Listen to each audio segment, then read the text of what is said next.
Children, we were doing factor affecting India's climate. अब हमने short में तो पढ़ लिया था, अब हम पढ़ेंगे डिटेल में. Now first factor, latitude. The Tropic of Cancer passes to the middle of the country from Run of Kutch in the west to Mizoram in the east. तो ट्रॉपिक ऑफ कैंसर हमने देखा था कि वो middle से पास होता है हमारी कंट्री का, Rann of Kutch in the west से लेकर मिज़ोरम इन दी ईस्ट तक. Almost half of the country lying south of the tropic of cancer belongs to the tropical area. तो जो ट्रॉपिक ऑफ कैंसर के साउथ में लाई करती है वो ट्रॉपिकल एरिया में आता है, and the upper subtropic. Okay, all the remaining area north of tropic lies in the subtropics. वो subtropical region में रहता है. Therefore, India's climate has characteristics of tropical as well as subtropical climates. तो India के पास characteristics tropical climate का भी है और सब ट्रॉपिकल क्लाइमेट का भी है. सो लैटिट्यूड में tropic of cancer is the main key word. Okay, so basically आपको लैटिट्यूड में करना क्या है. लैटिट्यूड में आपको लिखना है कि ट्रॉपिक ऑफ कैंसर कहाँ से कहाँ तक पास करता है, almost the middle. Then north में कौन सा क्लाइमेट है और साउथ में ट्रॉपिक ऑफ कैंसर के कौन सा क्लाइमेट है. और therefore as a whole India के पास दो क्लाइमेट्स हैं, tropical as well as sub tropical climate. Now coming to altitude. India has mountains to the north which have an average height of about 6,000 meters. India also has a vast coastal area where the maximum elevation is about 30 meters. अब India के पास mountains है north में जिनकी average height 6,000 metres है, और south में there is a vast coastal region and the maximum elevation is about 30 meters. The Himalayas prevent cold winds from the Central Asia from entering the subcontinent. This is very important कि हिमालय एक barrier की तरह खड़े हुए हैं जो cold winds जो central Asia से आ रहे हैं उनको रोक रही हैं, उनको इस साइड पे आने नहीं दे रही हैं. It is because of these mountains that the subcontinent experiences comparatively milder winters as compare to central Asia. अगर आप सेंट्रल एशिया के विंटर्स देखो they are very cold. And because of mountains Himalayas only हमारे इंडिया में ऐसा climate नहीं है. It has tropical as well as sub tropical climate.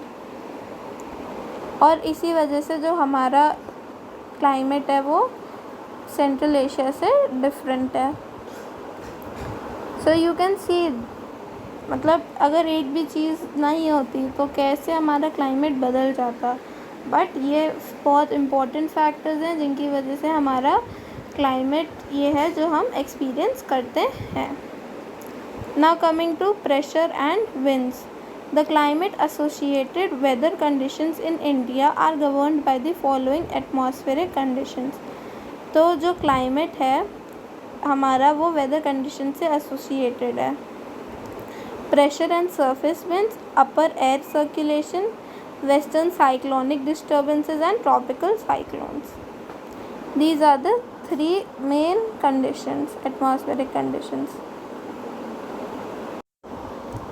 India lies in the region of north easterly winds. India lie करता है इन the region of north easterly winds. These winds originate from the subtropical high pressure belt of the northern hemisphere. They blow southwards, get deflected to the right due to the Coriolis force and move towards the equatorial low pressure area. Now India lie करता है एक ऐसे reason पे जहाँ पे north easterly winds आती हैं. Okay, ये विंड्स ओरिजिनेट होती हैं नदर्न हेमिस्फेयर में of the sub tropical high pressure belt of northern hemisphere.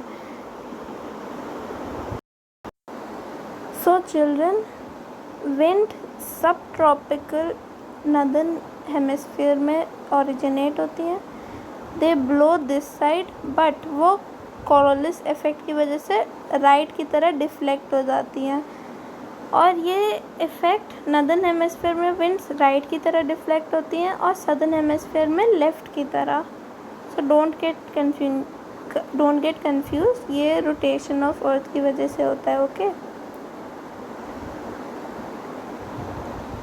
Now let's get back.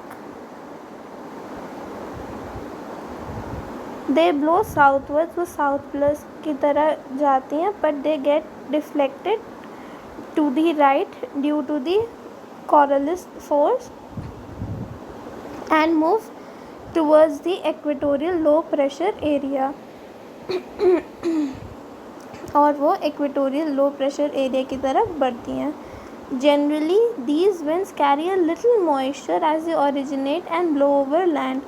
ये थोड़ा सा moisture अपने साथ कैरी करती हैं जैसे कि वो लैंड के ऊपर फ्लो करती हैं। Therefore they ब्रिंग लिटिल और नो रेन, इसी वजह से ज़्यादा मॉइस्चर कैरी करती तो ज़्यादा मतलब रेन्स आती ही आती हैं, पर ये बहुत कम करती हैं तो या तो लिटिल या तो नो रेन लाती हैं अपने साथ। Hence India should have been an arid land but it is not so, let us see why. अब अगर ये विंड्स बारिश नहीं लाती तो इंडिया को तो एरिड लैंड मतलब सूखा पड़ जाना चाहिए, पर ऐसा नहीं है। क्यों?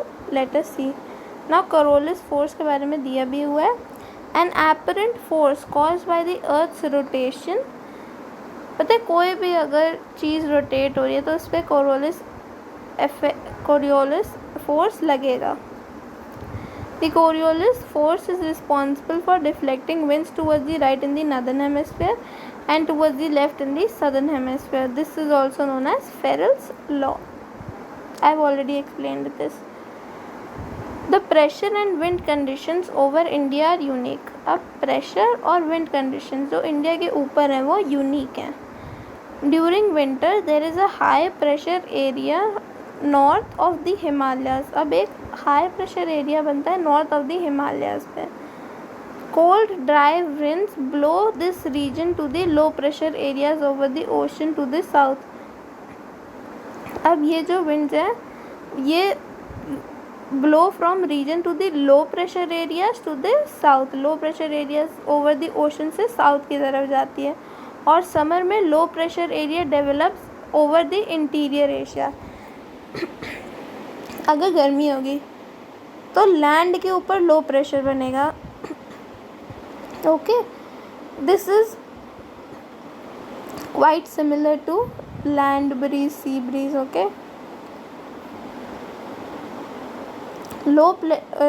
in summer a low pressure area develops over the interior Asia as well over the northwestern India। अब इंटीरियर एशिया में भी डेवलप हो जाता है और नॉर्थ वेस्ट में भी डेवलप हो जाता है low pressure area. This causes a complete reversal of the direction of wind during a summer.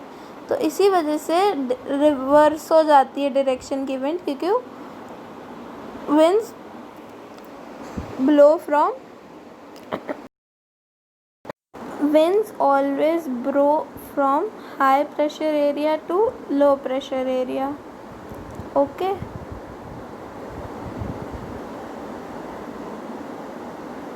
air moves from the high pressure area over the southern Indian Ocean in a southeasterly direction, crosses the equator and turns towards right the low pressure areas over the Indian subcontinent.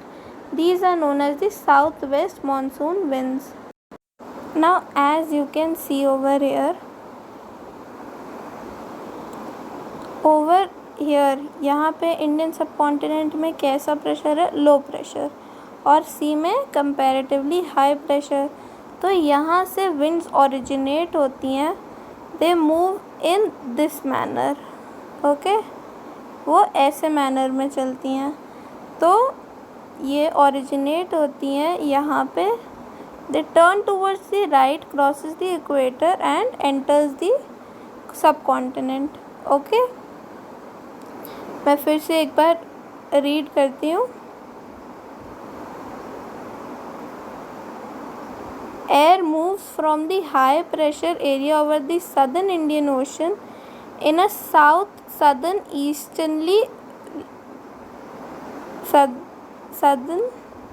just a second, कहाँ गया? Air moves from the high pressure area over the southern Indian Ocean in a southeasterly direction, crosses the equator, turns towards the right. Why? Because of the Coriolis effect. Then towards the low pressure areas over the Indian subcontinent, and these are known as the southwest monsoon winds. These winds blow over the warm oceans, gather moisture to bring widespread rainfall over the mainland of India. अब जब ocean के पास से आएंगी तो बहुत सारा moisture लेकर आएंगी अपने साथ. जब मॉइस्चर लेकर आती हैं तो वो बहुत रेनफॉल लाती हैं in India. Now the upper air circulation in this region is dominated by a westerly flow. An important component of this flow is the jet stream. Now अभी अपर एयर सर्कुलेशन आता है इस रीजन पे जो westerly flow से dominated होता है. इस कंपोनेंट को बोला जाता है जेट स्ट्रीम. और jet stream approximately 27 degree to 30 degree north altitude पर लोकेटेड है और therefore they are known as sub tropical westerly jet streams. तो jet stream, these are narrow belt of high altitude westerly winds in the troposphere. Their speeds varies about 110 km per hour in summer and 184 km per hour in winter. A number of separate jet streams have been identified. The most constant are the mid-latitude and the subtropical jet streams. आप यहाँ पे देख सकते हैं, यहाँ पे subtropical jet stream in the month of January and यहाँ पे भी subtropical westerly jet stream in the month of June. So ये इस बार यहाँ पे हैं and तब यहाँ पर आते हैं. ओके,